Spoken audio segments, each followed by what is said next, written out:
Hello little stars, and welcome back to If Mafiafell by the darkpetal16. This is SANS' route, so what I've gone and done is I've gone back through and redone his whole entire story, made sure to get all the clues this time, and also up to this point right now, we got a new ending scene because I literally went and got everything. That being said, the setup right here is that this is just after Papyrus asked us to stay at the Black Swan. Was meant to, what I did originally was stay there. Instead, this time what's happened is I agreed to go with Roltzy and Kara, whom I told about Lawrence. Then I agreed to go and put posters up alongside them so I wasn't alone. And now I'm about to head back home. So let's see what happens. You make an attempt to go home. When you arrive at your apartment, there are police there. Of course, it looks like there was a raid or something while you were at work. You try to rub your eyes. You don't want to have to deal with this. What choice do you have? You walk up to the do not cross tape and impatiently wait for an officer to come over to address you. The one that does is a young, fresh face and warily asks you, "Yes, ma'am?" You point to your apartment and explain you'd like to cross to go home. "Yes, ma'am." The officer lifts the line. He has to escort you. You're trying to look at the fresh blood stain. It must have been a bloodbath to warrant police intervention. Not only from your building, but the surrounding buildings. Oh my god. Lucky you for working. The officer takes you up to the flight of stairs. To your surprise, however, someone is waiting for you at the door. There's a warm tingle in your chest. It's SANS. His red eyes zeroing on you and he growls out, "What the fuck were you?" You reflect and it's stiffened in his aggressive tone. Goes the officer. "Scram!" SANS snaps at him. The officer does not need to be told twice. He leaves immediately. SANS makes a move to grab you. Pa tries to grab at you, furious with what you did. You step out of his reach. "Do not," he warns. You ask him why is he upset with you. "What do you mean? You weren't there. You weren't here. And this whole place has been shot up," SANS says testily. "Where the fuck were you? You were with friends. You just worked to hang with some bozos?" Actually, I don't think you'd say that if you actually knew who it was.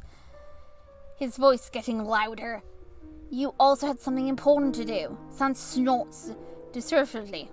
"What's that?" He leans in close to you, then apparently gets a whiff of something he doesn't like, and his eye sockets narrow and his eyelids shrink into slits. He asks you in a low, dangerous tone, "Who the hell touched you?" "What? You startle at that shift. You reek of men's cologne." Oh my god, which one of them is wearing cologne? He says, roughly grabbing your wrists, I can't even smell your orange blossom on you anymore." He pulls you up to him, his expression dark and furious. "Who touched you?" Roltzy and Kara exchange unreadable looks, then they both wrap their arms around you, hugging you. You hugged your friends.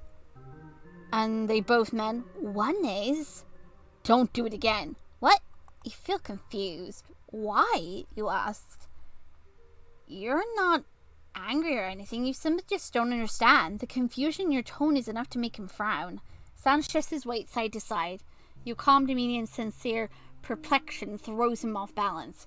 He carefully thinks it over. "Well, 'cause I don't like it," he says after a moment. "Why? What about it upsets him?" "What do you mean, why?" he scolds. "No one else should touch you. Specifically not enough to get their cologne all over you. You want to be able to hug your friends. It was really nice." SANS' eyes narrow. "I can hug you." His hugs are different. How so?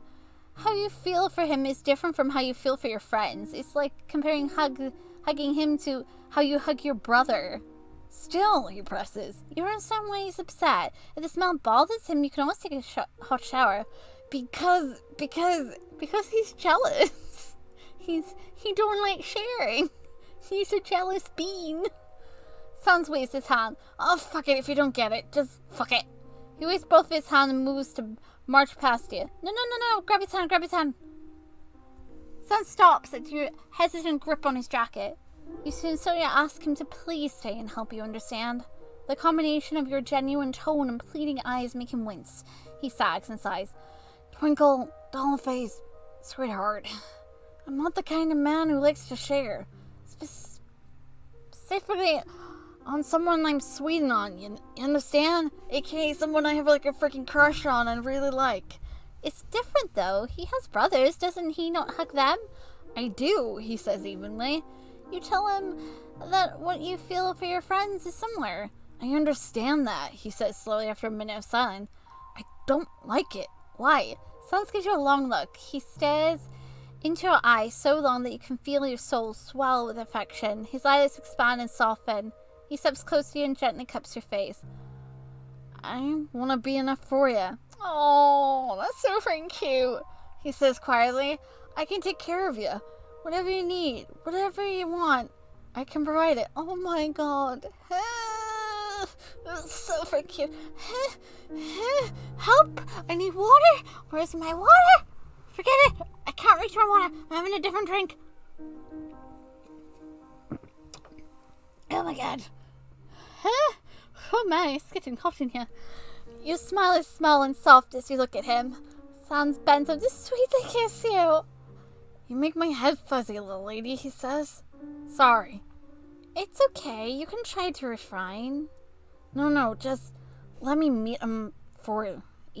Do it next time, okay? He asks you. You agree to that. He kisses you again. That's my gal. He kisses your nose and your forehead. I'm glad you made it back safe. You too. He chuckles out. Kiss him shut-eye. I'll talk to you tomorrow. You're looking forward to it. That was so freaking cute. Help me. Oh my god. Oh my god. That was so worth going back and doing the whole thing. After I got, Wingeding's ending, I was like, wait, does that mean there's a cutesy ending that I completely skipped over without realizing? This is my new save. End of story, end of discussion. We are going to continue this from this save. I don't care. This was too freaking cute not to have. Also, bonus scene for you guys. Here is the bad ending for Sans' route. I'm gonna just pop it in as an extra thing just to lengthen this video a bit. So yeah. Enjoy! I'm gonna go save now. Oh my god. It's late. Hold on. Sans chapter 6. New save. Oh god. So freaking cute.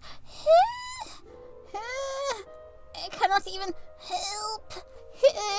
So cute. You aren't ready yet. Take a step back with a soft sorry. There's a warm tingle in your chest. You ask Sans if you'd like to have dinner. Dinner, he repeats. You want dinner? You want to not rush. There's a warm tingle in your chest. Right, he says. No rush, right? He smiles at you. It doesn't feel as warm as it was before. Okay, he agrees. Let's meet for dinner. Oh god, what have I done? Now, of course, we're gonna fast forward a bit all the way to chapter 6, the final one, and see where this ends. Okay, you attempt to go home. When you arrive, you're prominent the police there, of course. It looks like there was a raid or something while you were at work. You try to rub your eyes. You don't have to deal with this. But what choice do you have? You walk up to the do not cross tape and immediately wait for an officer to come over to address you. The one that does the young, fresh face and wearily asks you, yes, ma'am. You point to your apartment and explain you'd like to cross to go home. Yes, ma'am. He lifts up the line. He has to escort you. You try not to look at the fresh blood stain. It must have been a bloodbath to warrant police intervention, but not only from your building, but the surrounding buildings. Lucky you for working. The police takes you up to the flight of stairs. To your surprise, however, someone is waiting for you at the door. There's a warm tingle in your chest. Sans. His eyelids zero in on you and he growls, where the fuck were you? You reflectively stiffen at his aggressive tone. Goes the officer. Poor officer. He's like, lover's call. I'm not trained for this. Scram! Sans snaps at him. The officer doesn't want you to be told twice, and he leaves immediately. Sans makes a move to grab you. You step out of his reach. Do not, he warns. You ask him why is he upset with you. What do you mean? You weren't there. You weren't here, and this whole place has been shot up, Sans says testily. Where the fuck were you?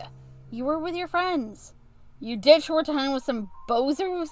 Actually, they're, Sans, I don't think you would call them that if you knew who it was. Sans demands, his voice getting louder. You also had something important to do. Sans snorts deservedly. What was that? He leans in close to you. Then apparently gets a whiff of something he doesn't like. His eye sockets narrow and his eyelids shrink into thin slits, and he asks in a low, dangerous tone, "Who the hell touched you?" What? You startle at the shift. You reek of men's cologne. Oh shit. Which one of them was wearing it? Oh, dang it. He says, roughly grabbing your wrist, "I can't even smell orange blossom on you anymore." He pulls you to him, his expression dark and furious. "Who touched you?" Rossi and Kara exchange unreadable looks. Then, when they both wrap their arms around you, you hugged your friends. And they both men? One is, "Don't do it again." What? You feel angered. There's a warm tingle in your chest. Oh no. Your anger was not something he expected. He leans back for a moment, then glares back at you. What do you mean, what? You have me, don't you? You have friends too. Friends you like. Friends you want to hug. More than me, you want them to touch you more than me? Oh no. Oh no. Oh no. I don't like where this is going. Sans, please. He asks you. Your face turns hot with anger. You ball up your hands into tight fists. That's not what this is about. Why the fuck do you need them when you have me? You don't need any of them, you angrily snap. He stares at you for a long moment. You don't need me? He asks you quietly. No, you don't. Oh god, no. Why my character? This is what happens when you're allowed to become sentient and choose to do things on your own. This is how you get killed. Or worse.